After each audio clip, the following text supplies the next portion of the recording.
எல்லாரும் எப்படி இருக்கீங்க? நேற்று என்னோட பார்ட் 1க்கு சப்ஸ்கிரைபும் லைக்கும் கொடுத்ததுக்கு ரொம்ப நன்றிகள்.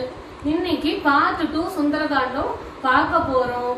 சுந்தரகாண்டத்துக்கு ஏன் அப்படி பேர் வந்தது அப்படிங்கறத பார்க்க போறோம். அதுக்கு முன்னாடி என்னோட குரு மகாபெரிவாளுக்கும் என்னோட மானசீக குரு முரளிதர குருஜிக்கும் எனது தந்தை சேஷாத்ரி ஐயர் அவர்களுக்கும் மனமார்ந்த நன்றியை தெரிவிச்சுட்டு இந்த இதை நான் ஆரம்பிக்கிறேன். எல்லாரும் இந்த பார்ட்டுக்கும் சப்ஸ்கிரைபும் லைக்கும் கொடுக்கணும், உங்க ஆதரவை கொடுக்கணும் அப்படின்னு தாழ்மையோட நான் உங்க எல்லாரையும் கேட்டுக்கொள்கிறேன். இப்ப சுந்தரகாண்டத்துக்கு உள்ள போவோம். இது எளிமையான தமிழ் முறையில தான் இருக்கு, எல்லாரும் ஈஸியா கேட்டு புரிஞ்சுக்கலாம். இது ஏஎம்ஆர் ஜோதிட பகவான் ஜோதிடர் கொடுத்தது புக்கு இது எனக்கு. அதுல இருந்து நான் உங்களுக்கு எல்லா கதைகளையும் சொல்ல போறேன். ஏஎம்ஆர் ஜோதிடர் மகா பெரிய மகானுபாவர். அவர் ரொம்ப வயசானவர், ஜோதிட திலகர், ஜோதிட ரத்னா. அவர் இந்த புக்கை எனக்கு ஆசீர்வாதம் பண்ணி கொடுத்தார். நான் பெற்ற இன்பத்தை இங்க இருக்கிறவா எல்லாரும் அடையணும் அப்படிங்கிறதுக்காக இந்த புக்ல உள்ள கதையை நான் சொல்றேன், எல்லாரும் கேட்கணும். ராமாயணம் என்ற மணிமகுடத்தில் நடுநாயகமாக பதிக்கப்பட்ட பளிச்சென சுடர்விடும் வைரமணி இந்த சுந்தரகாண்டமாகும். ராமாயணத்தில் மற்ற காண்டங்களுக்கு அந்தந்த பெயர்கள் இட்டதற்கு தகுந்த காரணங்களும் உண்டு. பாலகாண்டம் ராமனுடைய இளவயது பிராயத்தை குறிப்பிடுகிறது. அயோத்தியா காண்டம் ராமனுடைய 25 வயது வரையில் அயோத்தியில் நடந்த வரலாற்றை குறிப்பிடுகிறது. ஆரண்ய காண்டம் தண்டகாரண்டத்தில் நடந்த வரலாற்றினை குறிப்பிடுகிறது. யுத்த காண்டம் ராவணனுக்கும் நடந்த யுத்தத்தை பற்றி குறிப்பிடுகிறது. கிஷ்கிந்தா காண்டம் கிஷ்கிந்தில் நடந்த விசேஷங்களை குறிப்பிடுகிறது. உத்தரகாண்டத்தில் ராமன் அயோத்திக்கு திரும்பிய பிறகு நடந்த காரியங்களை குறிப்பிடுகிறது. ஆனால் இந்த சுந்தர காண்டத்திற்கு சுந்தரம் என்று பெயரிட்டதேன்? சுந்தரம் என்றால் அழகு என்ற பொருள் அல்லவா? அப்ப மத்த காண்டெல்லாம் அழகு இல்ல அப்படின்னு அர்த்தமா? இல்ல, ஏதோ ஒரு காரணம் இருக்கு இல்லையா? அந்த காரணம் என்ன அப்படிங்கறத இப்ப பாப்போம். இந்த சுந்தரகாண்டத்தின் கதாநாயகன் முழுக்க நம்ம ஆஞ்சநேயர் பகவான் தான். அவனுக்கு முக்கியத்துவம் கொடுக்குவதற்காகவே வால்மீகி பகவான் ஆஞ்சநேய காண்டம்னு இந்த காண்டத்துக்கு பெயர் வச்சார். ஆஞ்சநேயர் உடனே என்ன சொன்னார்? என்னோட பெயரை வைக்காதீங்கோ, நான் ராமனுடைய தாசன், அதனால என் பேர் வைக்க கூடாது அப்படின்னு சொன்னார். உடனே வால்மீகி என்ன சொன்னார்? சரிப்பா, நான் சுந்தரகாண்டம்னு இந்த காண்டத்துக்கு பெயர் வைக்கிறேன் அப்படின்னு சொன்னார். உடனே ஆஞ்சநேயரும் ஆஹா சந்தோஷம் அப்படின்னு சொன்னார். உடனே வால்மீகி என்ன சொன்னார்? ஆஞ்சநேயா, உன் தாயை பார்த்து நீ ரொம்ப நாள் ஆயிட்டு, போய் பார்த்து ஆசீர்வாதம் பெற்று வரையா அப்படின்னு சொன்னார். உடனே ஆஞ்சநேயர் தன் தாயை பார்க்கறதுக்கு கிளம்பி போயிட்டார். அங்க ஆஞ்சநேயரோட அம்மா அஞ்சனா தேவி ரொம்ப தூரத்துல இருந்து ஆஞ்சநேயர் வரத பார்த்தோன்னு என்ன சொன்னா? சுந்தரா வா எப்படி இருக்க அப்படின்னு கேட்டார். உடனே ஆஞ்சநேயருக்கு ஷாக் ஆயிடுது. நம்ம பேரு சுந்தரனா அப்படின்னு அவன் அம்மாட்ட போய் கேக்குறா. அம்மா, என் பேர் சுந்தரனா அப்படின்னு. ஆமாப்பா, நீ குழந்தையா இருக்கும் போதே பிறந்த போதே உனக்கு சுந்தரன்னு தான் நாங்க பெயர் வச்சோம், அந்த பெயரை கூப்பிடறதுக்கு நம்ம சந்தோஷப்படுறேன் அப்படின்னு சொன்னா. ஆஹா, தப்பு பண்ணிட்டாரே வால்மீகி, சுந்தரகாண்டம்னு பெயர் வச்சுட்டாரே அப்படின்னு சொல்லிட்டு உடனே வால்மீகி முனிவர்கிட்ட போய் வேண்டாம், சுந்தரகாண்டம்னு பெயர் வைக்காதீங்கோ, மாத்துங்கோ அப்படின்னு சொன்னார். வால்மீகி என்ன சொன்னார்? இல்ல, நான் சுந்தரகாண்டம்னு எழுதி முடிச்சாச்சு, வச்சாச்சு, இத மாத்த முடியாது அப்படின்னு சொல்லிட்டார். இதுல இருந்து உங்களுக்கு எல்லாம் என்ன தெரியுது? சுந்தரகாண்டம் எப்படி பெயர் வந்தது அப்படிங்கறது தெரிஞ்சிருத்து. இப்ப ஒவ்வொரு இதுவா சர்க்கமா பார்க்க போறோம். ஜாம்பவான் இறுதியா அனுமனிடத்துல போய் சொன்னா, வீரனே, நீ ஏன் பேசாம இருக்க? உன் பலம் சுக்ரீவன் லக்ஷ்மணனை விட உன் பலம் ஜாஸ்தியானது. கருடனுக்கு உன்னை விட அதிக பலம் இல்லையே. பதிவிரதா சிரோன்மணியான அஞ்சனா தேவிக்கும் வாயுவுக்கும் பிறந்தவனாயிற்றே நீ, அதை கூடவா மறந்து விட்டாய்? கர்ப்ப காலத்தில் இருந்த பொழுது உன் தந்தை வீரமும் வலிமையும் பொருந்தி விளங்குவாய் என்று ஆசீர்வதித்தாரே. குழந்தையாக இருக்கும் பொழுதே நீ சூரியனை பழம் என்று பிடிக்க நினைத்தாயே, உயரத்தாவினாயே. போரில் எந்த ஆயுதத்தாலும் உன்னை கொல்ல முடியாது என்று பிரம்மதேவனே வரமளித்தானே. தேவேந்திரனோ உன் விருப்பம் போல இறக்கலாம் என்று வரம் கொடுத்துள்ளான். உன்னுடைய வீரத்தை யாரால் காண முடியும், வருணிக்க முடியும்? நீதான் கடலை தாண்டி போய் சீதா பிராட்டி தாயாரை கண்டுபிடிக்க வேண்டும் என்று, எங்கள் உயிரையும் காப்பாற்ற வேண்டும் என்று வேண்டினார். வாமனராக பகவான் 3 உலகமும் அளந்தது போல் நீயும் நிச்சயமாக இதை செய்து முடிப்பாய். இந்த காரியம் அவசியம் உன்னால் தான் முடியும் என்று கூறினார். இவ்விதமாக இப்பொழுது கடல் தாண்டும் படலம். இவ்விதமாக புகழ்ச்சியை கேட்டதும் அனுமனிற்கு சந்தோஷம் தாங்க முடியவில்லை. மகிழ்ச்சியினால் துள்ளி குதித்து வாளை கீழே ஜொயிங் என்று ஒரு தட்டு தட்டி அங்கிருந்து கிளம்பிவிட்டார். மற்ற குரங்குகளோ கவலைகள் நீங்கி பேரொளி எழுப்பி அனுமாரை மேலும் மேலும் புகழ்ந்து உற்சாகப்படுத்தினர். வியப்போடு அவனையே பார்த்து கொண்டு இருந்தன. அனுமான் அக்குழுவில் உள்ள முதியவர்களுக்கெல்லாம் வணங்கிவிட்டு கடலை கடக்க விரும்பினான். அப்போது ஜாம்பவான், அஞ்சனை புதல்வா, உன் உறவினரின் கவலையை போக்கிவிட்டாய். நீ திரும்பி வரும் வரை நான் இங்கேயே இருப்போம். உனக்கு மங்களம் உண்டாகட்டும் என்று ஆசிர்வதித்தார். அனுமன் மகேந்திரமலையின் மேல் வேகமாக ஏறினான். அம்மலை காட்டின் நடுவே அவன் செல்லும் போது பறவைகள் நடுங்கி மறைந்தன. மார்பினால் மரங்களை முறித்தான். அவனுக்கு எதிரே வந்த விலங்குகள் இறந்தன. சிறு குளத்தில் இறங்கிய மதையானை போல அந்த மலையை ஆஞ்சநேயர் கலக்கு கலக்கு என்று கலக்கினார். கிழக்கினோன் நின்ற ஆதித்தனுக்கும் தேவேந்திரனுக்கும் தன் தந்தையான வாயுதேவனுக்கும் பிரம்மதேவனுக்கும் ஒரு கைகூப்பி தனது வணக்கத்தை தெரிவித்தார் அனுமன். பிறகு தெற்கு நோக்கி புறப்பட எண்ணினார். அப்பொழுது கடல் அலை பொங்கி எழுவது போல் அவன் உடலும் பருத்து வளர்ந்தது. கடலை தாண்டி குதிப்பதற்கு காலால் மலையை அழுத்தினான். மலை நடுங்கியது. மரங்கள் எல்லாம் ஆடி அசைந்து மலர்களை உதிர்த்து அம்மலையை மூடின. அப்பொழுது அனுமனது கணத்தை தாங்காமல் யானையின் மதம் போல மலையிலிருந்து நீர் கசிந்து பெருகியது. குகைகள் இந்த பிராணிகள் எல்லாம் அலறின. பாம்புகள் சீற்றம் கொண்டு பாறையை கடித்து விஷத்தை கக்கின. அதன் நெடி தாங்காமல் அங்கிருந்த முனிவர்கள் எல்லாம் வேறு இடங்களை தேடி ஓடி சென்றார்கள். வானத்தில் சஞ்சரிக்கும் சிலர் அனுமனின் பேருருவத்தை பார்த்து வியப்புற்று நின்றார்கள். அப்பொழுது அவன் மேகம் இழங்குவது போல் கர்ஜனை செய்தான். தலை முதல் கால் வரை உடம்பை குலுக்கி விட்டுக் கொண்டார். பின்புறம் அவர் வாள் நிமிர்ந்து நின்றது. உடனே முழங்கால்களை மடக்கி 2 கைகளையும் மடக்கி மார்பினை குறுக்கி 2 கைகளையும் முன் நீட்டி கழுத்தை தோல் அளவு சுருக்கி தலையை உயரே நிமிர்த்தி கண்களை கலங்காதபடி வேகமாக மேலே எழுந்தார்.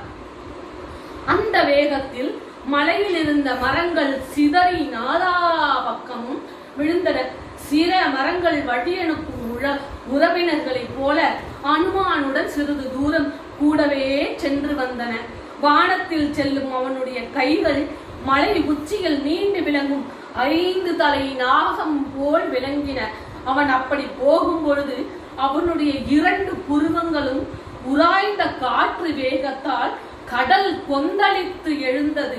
பேருடலுடன் பறக்கும் அவனை பார்த்து ஏதோ மாபெரும் மலைதான் பெயர்ந்து வருகிறதோ என்று சிலர் எண்ணினார்கள்.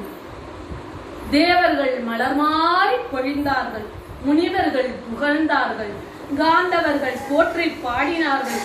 அப்பொழுது கடல் இச்சுவாகு வம்சத்துக்கு தன்னால் ஆன உதவி அளிக்க வேண்டும் என்று கருதி தனக்கு மூழ்கி கிடைக்கும் மைனாக மலையை மேலே வர செய்து அனுமனை உபசரிக்கும்படி கட்டளையிட்டது. மைனாக மலையும் உடனே மேலே எழுந்து வந்தது. அவ்வழியின் குறுக்கே நின்றது. ஈவேது இவ்வாறு வழியை அடைத்துக் கொண்டு நிற்கிறதே என்று வெறுப்புடன் பார்த்து அதை காலால் உதைத்து தள்ளினார் அனுமன். உடனே அம்மலை தலைகீழாக விழுந்த ஒரு மனித உருகொண்டு அவன் முன் வந்து நின்றது. ஐயனே, நான் உமக்கு பகைவன் அல்லன். நான் மைனாகமலை. அந்த காலத்தின் தேவேந்திரன் மலைகளின் சிறகுகளை கொய்ய முயன்ற போது அச்சம் கொண்டு துயரடைந்து உன் தந்தை வாயு பகவான் கண்டார். உடனே என்மேல் இரக்கம் கொண்டு இக்கடலில் மூழ்கி மறைந்து இருக்கும்படி ஏற்பாடு செய்தார்.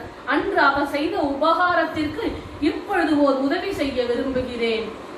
மற்றும் ராம காரியமாக அனுமன் வருகிறார். நீ உடனே சென்று அவரது இழப்பை ஆற்றிவா என்று கடல் அரசனுக்கு ஆணையிட்டார். ஆதலால் சற்று நேரம் என் மீது தங்கு இளைப்பாரி விட்டு செல்லுமாறு மைனாகம் நான் அளிக்கும் விருந்தையும் ஏற்றருள வேண்டும் என்று மிக அன்புடன் மைனாகமலை வேண்டியது. அந்த மைனாகமலையின் இனிய மொழிகளை கேட்ட ஆஞ்சநேயர் மிகவும் மகிழ்ந்து போனார். அப்பனே, ராமருடைய திருவருள் எனக்கு இருக்கும் பொழுது எனக்கு எப்படி களைப்பு ஏற்படும்? நீ என்னிடம் கொண்ட அன்பு என்னை மகிழச் செய்கிறது. அதுவே உன் விருந்தை உண்டதற்கு ஒப்பாகும். நான் இலங்கை சென்று வெற்றியுடன் திரும்ப வரும்போது உன் விருந்தினை ஏற்றுக்கொள்வேன் என்று சொல்லி அதனிடம் விடை பெற்று விண்ணில் பாய்ந்து சென்றார் அனுமன். இப்படி அதிவேகமாக ராமகாரியத்தை பொறுத்து சென்று கொண்டிருக்கும் வானர சேஷ்டரை சூரியன் உஷ்ணமான கிரகணங்களால் சிரமப்படுத்தவில்லை. வாயு பகவான் குளிர்ச்சியான தென்றல் காற்றை அனுமனின் சிரமத்தை போக்கினார் வீசி. அப்போது தேவர்கள் ஆஞ்சநேயரின் வல்லமையை அளவிட்டு அறிய விரும்பினார்கள். உடனே சுரசை என்பவளை அழைத்து சமுத்திரத்தின் மீது பாய்ந்து செல்லும் அனுமனுடைய பலத்தையும் பராக்கிரமத்தையும் அறிந்து வா என்று அனுப்பி வைத்தார். உடனே சுரசை ஓர் அரக்கி போல் அனுமன் முன் தோன்றி, ஏ வானரனே, உன்னை நான் இவ்வழியே செல்ல விடமாட்டேன்.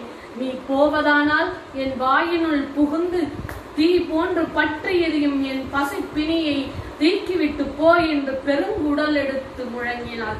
நான் இப்பொழுது ராமகாரியமாக சென்று கொண்டு இருக்கிறேன். அவரை முடித்து கொண்டு வந்து உன் பசியை ஆற்றுவேன் என்று இளநகையுடன் கூறினார் ஆஞ்சநேயர். அடடா, நீ என்னை பரிசகிக்கிறாயா? இதோ உன்னை இப்பொழுதே தின்று விழுங்கி விடுவேன் பார் என்று கர்ஜித்தார். அனுமன் சற்று யோசித்தார். இதோ நான் உன் அகண்ட வாயில் நுழைந்து செல்கின்றேன். உனக்கு திறமை இருந்தால் என்னை தின்னலாம் என்றார். உடனே வாயை சிறந்தால் சிரசை. அனுமர் என்ன செஞ்சார்? உடனே தன்னோட உடம்பு அப்படியே சுருக்கிண்டு என்ன பண்ணினார்? அந்த அசுரையோட உடம்புக்குள்ள பூந்து அப்படியே கிழிச்சென்று வெளியில வந்துட்டார். அக்கணமே அவன் செய்கையை கைந்து திகத்து போன சுரசை இவனை வெல்ல முடியாது என்று கண்டுகொண்டார். உடனே தன் சுயரூபம் பெற்று அரக்கியாக வந்த காரணத்தையும் கூறி, குழந்தாய், உன் காரியம் கைகூடட்டும், சுகமாக போகிவா, ராமனையும் சீத்தையும் சேர்த்துவை ஒன்று ஆசிர்வதத்து மறைந்து போனான். தேவர்கள் அனுமானுடைய திறமை மிக்க செயலை கண்டு வியந்து வாழ்த்தினார்கள். அனுமனும் தன்வழியே பாய்ந்து சென்றான்.